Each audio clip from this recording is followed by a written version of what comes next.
Hi friends, millet రెసిపీస్లో ఇవాళ కొర్రలతో ఉప్మా ఎలా తయారు చేయాలో చూపించబోతున్నాను. ఎంతో టేస్టీగా చాలా ఈజీగా చేసేసుకోవచ్చు. సో స్టార్ట్ చేసేద్దాము మరి.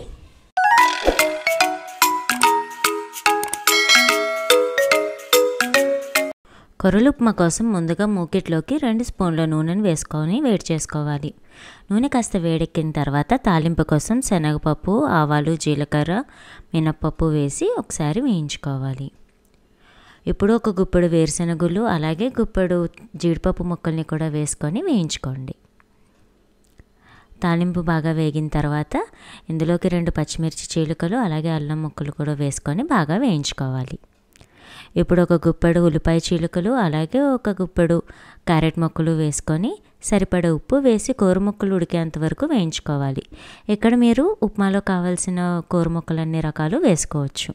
మూత పెట్టి 2 నిమిషాలు కూరలు మగ్గి సాఫ్ట్ అయిన తర్వాత 6 గంటల పాటు నానబెట్టుకున్న కొర్రల్ని నీళ్ళతో సహా వేసేసుకుంటున్నాను.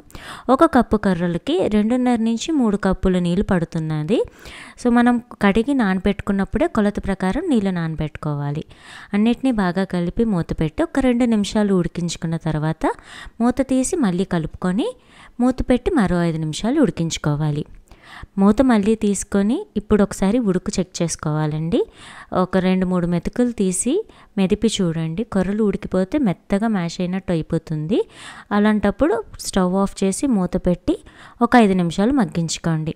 5 నిమిషాల తర్వాత మూత తీసి చూస్తే పొడి పొడిలాడుతూ కొర్రలు ఉప్మా రెడీ అయిపోతుంది. ఈ రెసిపీని మీరు తప్పకుండా ట్రై చేసి మీకు ఎలా వచ్చిందో నాకు కామెంట్ చేసి చెప్పండి. వీడియో నచ్చితే లైక్ చేయండి, షేర్ చేయండి. ఇలాంటి మరిన్ని లిటిల్ థింగ్స్ కోసం ఛానల్కి వెంటనే సబ్స్క్రైబ్ చేసుకోండి. See you all in the next video.